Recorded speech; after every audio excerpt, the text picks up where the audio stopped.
dengan didampingi oleh dokter seperti itu. Jadi kenapa harus di puskesmas. Dan sekarang sejak tahun 2020 Januari 2020 ini Puskesmas Talang sudah melaksanakan pelayanan persalinan di puskesmas 24 jam. Jadi Bapak Ibu kalau ada warganya yang mau bersalin, Pak Guru penolong bidan yang lain maksudnya, karena harus ke puskesmas, nah seperti itu. Karena semua bidan dan polindes di Kabupaten Pamekasan seharusnya sudah melaksanakan persalinannya di puskesmas. Jika itu mau patuh terhadap surat edaran dari Dinas Kesehatan. Maka dari itu harapannya Bapak Ibu kalau ada yang mau bersalin, tetap yang melakukan penolong persalinan tetap bidan yang bersangkutan. Misalnya biasa ke Bu Un, tetap Bu Un nanti yang melakukan persalinan di puskesmas. Jadi tetap didampingi oleh kepada bidan siapa yang bersangkutan periksa. Jadi jangan khawatir nanti tolong bidan lain enggak. Kalau itu lancar ke Bu Un ya ke Bu Un gitu. Dimohon diinformasikan ke masyarakat. Jadi jangan lari kemana-mana maksud saya, karena harus di puskesmas takut corona. Perlu kami informasikan bahwa di Puskesmas Talang kami sudah upayakan untuk meminimalisir penularan COVID ini. Setiap sore kita sudah desinfeksi ruangannya, pasiennya keluar kita desinfeksi, kemudian sehingga bisa ditempati lagi, dan kami upayakan sudah steril bednya, kemudian ruangannya kita semprot Bapak Ibu dengan desinfektan. Dimohon disampaikan. Jadi kalau ada diajak lahiran ke puskesmas bukan karena bidannya tak teracu atau enggak, karena memang aturannya sejak tahun 2020 harus ke puskesmas gitu. Itu yang masih cukup itu informasi yang perlu kami sampaikan ke warga desa Lancar khususnya.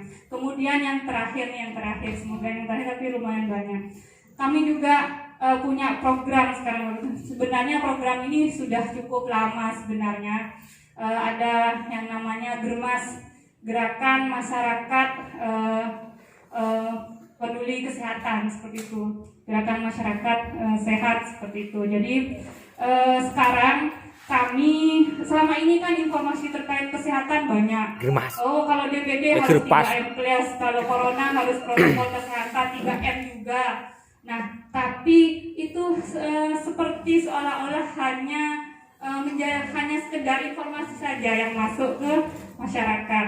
Makanya sekarang harus ada gerakan masyarakat. Jadi ilmu kesehatan yang sudah kita sampaikan bagaimana caranya supaya masyarakat melakukannya seperti itu. Jadi tidak hanya sekedar informasi saja, tapi informasi itu bisa dilaksanakan. Jadi ada tujuh kegiatan Germas ini. Yang pertama melaksanakan aktivitas fisik. Jadi ada melaksanakan aktivitas fisik ini bisa ada 3 aktivitas fisik nih Kak. Ada aktivitas fisik harian seperti atani, ini kan termasuk aktivitas fisik, bertani, terus masak, ini kan termasuk aktivitas fisik harian. Kemudian ada juga yang disebut dengan latihan fisik. Latihan fisiknya itu sudah lebih fokus, misalnya jogging, bersepeda, ini namanya latihan fisik. Dan ada juga yang lebih luas lagi olahraga. Ya, olahraga seperti olahraga apa saja itu yang disebut dengan, dan durasinya waktunya cukup 30 menit Bapak Ibu, minimal 30 menit cukup. Itu sudah dikatakan melaksanakan Germas yang pertama, melakukan aktivitas fisik. Kemudian yang kedua, ini biasakan mengkonsumsi buah dan sayur. Jadi buah dan sayur tak perlu mewah, ngan orang kisae ke sayur buah pisang boleh, keceng boleh. Ini sudah termasuk Germas yang kedua. Saya yakin untuk yang pertama dan kedua ini sudah kita laksanakan. Kemudian yang ketiga ini yang agak susah mungkin dikerjakan oleh kita, tidak merokok. Udah takut ya saya mau campur tidak merokok.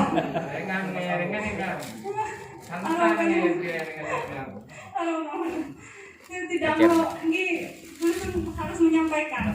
Karena apa, Bu? Merokok. Sekarang nggak merokok. Ini kan nggak merokok semakin. Kenapa? Karena ternyata banyak efeknya. Bapak Ibu udah tahu ini efeknya. Makanya kalau informasinya sudah paham semua, hanya belum dikerjakan. Nah itu makanya perlu program Germas ini. Jadi tidak merokok, karena merokok ini bisa menyebabkan hipertensi dan sebagainya, jantung, hipertensi. Saya punya tetangga kemarin masuk katanya paru-parunya bolong karena dia memang suka rokok. Kemudian yang keempat ini apa? Tidak mengkonsumsi alkohol. Itu pasti ada yang mengkonsumsi alkohol ya. Kalau ketahuan kan nggak enak. Mun oh ini Alkohol melolo, Bu. alkohol yang minum puskesmas tapi tak diminum. Jadi itu yang keempat. Kemudian yang kelima ini kan yang perlu kita laksanakan pada musim-musim sekarang atau mungkin harus sepanjang tahun, menjaga kebersihan lingkungan. Sejak Januari sampai Maret kasus demam berdarah di Puskesmas Talang lumayan banyak. Bulan ini saja saya kemarin penyelidikan epidemiologi ke Dukuh Timur. Hari ini saya jadi ke Suara Barat. Jadi memelihara kebersihan lingkungan DPD semoga lancar, tidak ada tahun ini. Amin. Kemudian yang keenam menggunakan jamban sehat. Kemudian yang ketujuh cek kesehatan secara rutin. Kita punya posyandu sila, posyandu tidak menular TPM, posyandu TPTM.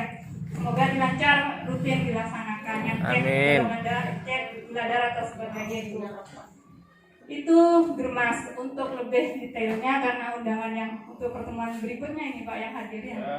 Ini udah hadir. Walaupun masih banyak sebenarnya yang perlu